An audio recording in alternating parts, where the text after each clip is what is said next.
Bingung juga? Cara Belum tahu juga? ngitungnya masih bingung, Pak. Oke. Wait. Ini saya screenshot dulu ya, bentar ya. 3, 2, 1. Nah.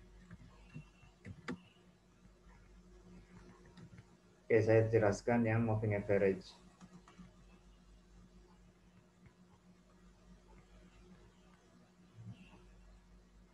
Ya, uraiannya tidak perlu saya bahas ya, kalian sudah paham harusnya.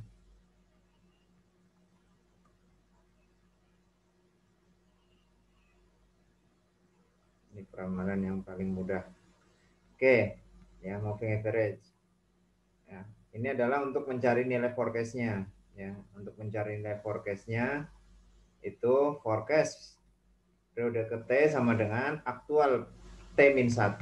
Jadi periode sebelum periode yang akan kita ramalkan ditambah AT-2 plus AT-3 dan seterusnya sampai ATN ya.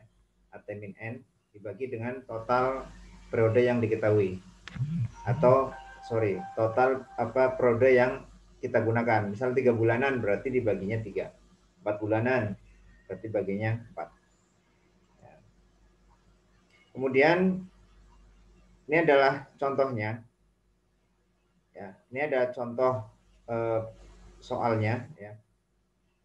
Di sini diketahui nilai aktual dari permintaan periode 1 sampai dengan periode ke-12 adalah sebagai berikut ya. Ini contohnya.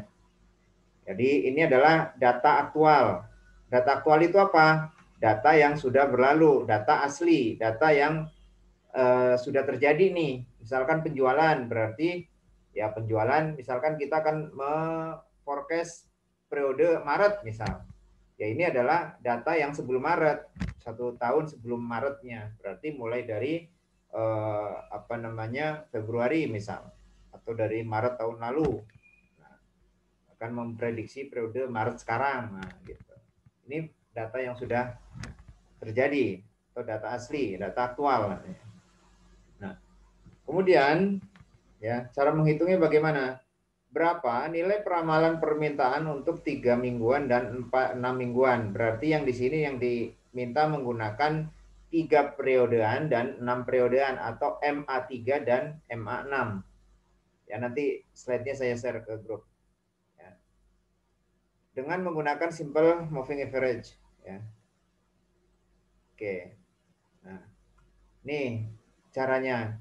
Jadi ketika kita yang diminta adalah menggunakan MA3 atau 3 periodean, maka yang di forecast pertama yang dicari forecastnya adalah periode ke-4 dengan menggunakan 3 periode sebelumnya. Ya, dengan menggunakan 3 periode sebelumnya. Berarti kalau MA3 berarti forecast keempat, forecast periode keempat sama dengan A3, aktual 3, plus aktual 2. Aktual 3 maksudnya data periode ketiga ya. Data aktual periode ketiga ditambah aktual 1. Dibagi 3, karena ini ada 3 periodean. Ya.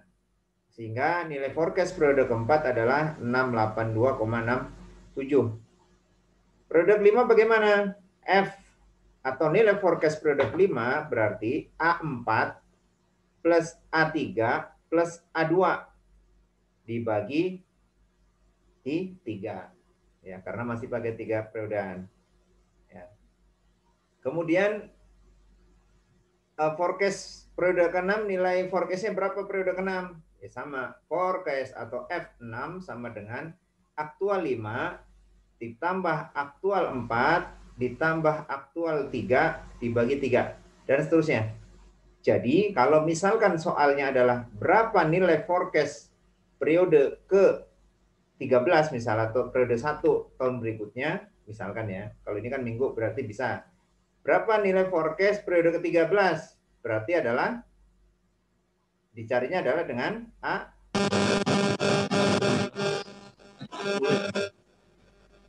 A12, A11, A10 dibagi 10. 3. 3.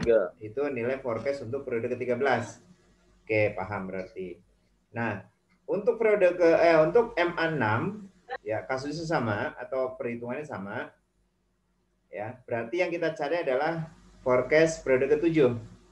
Ya, karena 1 sampai 6 akan menjadi basic perhitungan, dasar perhitungannya ya. Berarti A6 plus A5 plus A4 plus A3 plus A2 plus A1 dibagi 6. Ya, sehingga untuk periode ke-7 diperoleh nilai forecast-nya adalah 768,67 dan seterusnya sama seperti MA3 tadi. Sampai sini paham? Ada pertanyaan? Gak ada, Pak. Paham yang ini, Pak. Ya? Paham, Pak, yang ini, Pak. Oke, paham. Yang ini paham ya? Clear? Ya. Sip. Nah, sekarang untuk yang